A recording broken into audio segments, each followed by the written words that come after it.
ఎలా ఉన్నారు? అందరూ బాగున్నారని అనుకుంటున్నాను. ఈరోజైతే ఎగ్తో ఒక వెరైటీ కర్రీ చేయబోతున్నాను. చికెన్ టిక్కా వినుంటారు కదా, అలాగే ఎగ్ టిక్కా కర్రీ అనమాట. అయితే దీనికి ఎప్పుడు మనము ఎగ్ పులుసు, ఎగ్ ఫ్రై లేదా పొరటు ఇలా చేసుకుంటుంటాం కదా, ఇలా ఒకసారి ట్రై చేయండి, నచ్చుతుంది మీకు కూడా. సరేనా ఫ్రెండ్స్? ఇంకా ఇందాక చూపించిన క్లిప్లో నేను జార్లో కొంచెం 2 టమాటాలు, 2 పచ్చిమిర్చి, పుదీనా, కొత్తిమీర వేసి గ్రైండ్ చేసుకున్నాను అనమాట.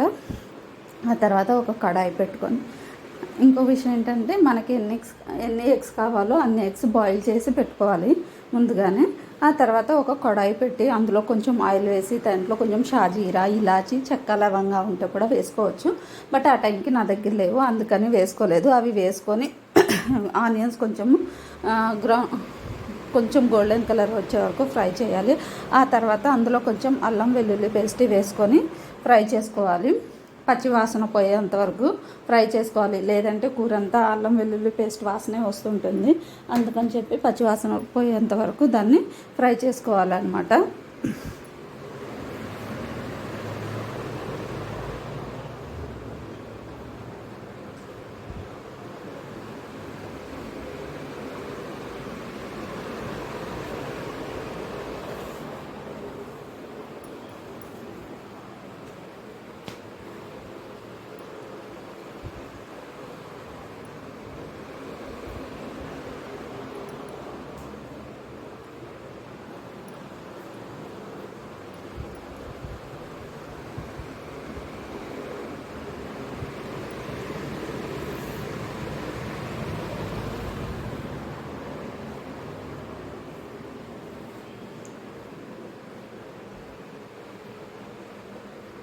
ఇలా పచ్చివాసన పోయే వరకు వేయించుకున్న తర్వాత ఇందులో ముందుగా మనం పేస్ట్ చేసి పెట్టుకున్నాం కదా ఇందాక, ఆ మిశ్రమం వేసి కలుపుకోవాలి. ఇలా కలుపుకుంటూ ఫ్రై చేయాలి.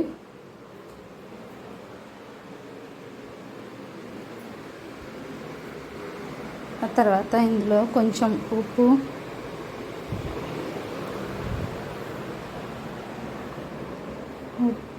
గరం మసాలా, తర్వాత పసుపు,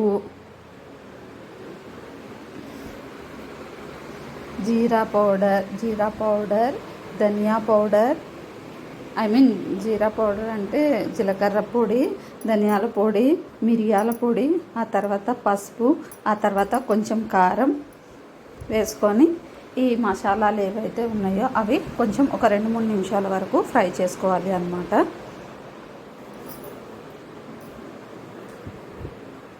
మీకు ఈ కర్రీ మాకు రెడ్ కలర్లో కనిపించాలి అంటే దీంట్లో కొంచెం కాశ్మీరీ పౌడర్ కూడా రెడ్ చిల్లీ పౌడర్ యాడ్ చేసుకోవచ్చు. బట్ నా దగ్గర లేదు, నాకు కలర్తో సంబంధం లేదు, టేస్ట్తో సంబంధం, అందుకని నేనేం వేయలేదు.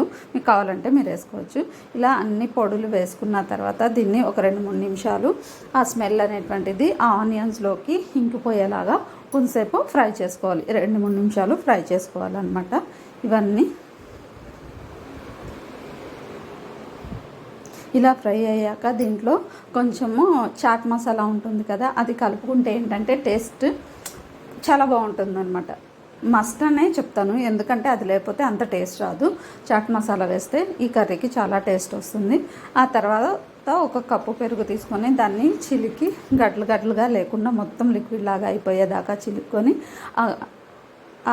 ఆ పెరుగు ఈ కడాయిలో వేసేసుకొని ఫ్రై చేసుకోవాలన్నమాట.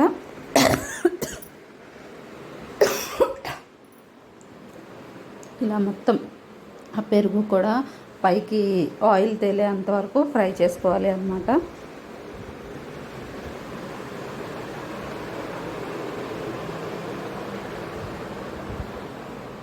చూసారు కదా, ఈ వీడియోలో ఆయిల్ పైకి తేలుతుంది కదా, అలా తేలే వరకు వేయించుకొని ఒక 1/2 గ్లాస్ వాటర్ పోసుకుంటే సరిపోతుంది.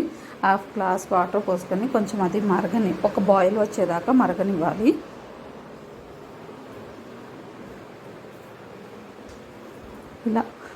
ఇలా మరుగుతున్న టైంలో మనము ఇందాక ఉడకబెట్టుకోవాలి కోడిగుడ్లు అని చెప్పాను కదా, ఆ ఉడకబెట్టిన కోడిగుడ్లని రౌండ్ సర్కిల్లో కట్ చేసుకోవాలి. మనం కట్ చేసుకొని ఇట్లా దీంట్లో వేసుకోవాలి అన్నమాట.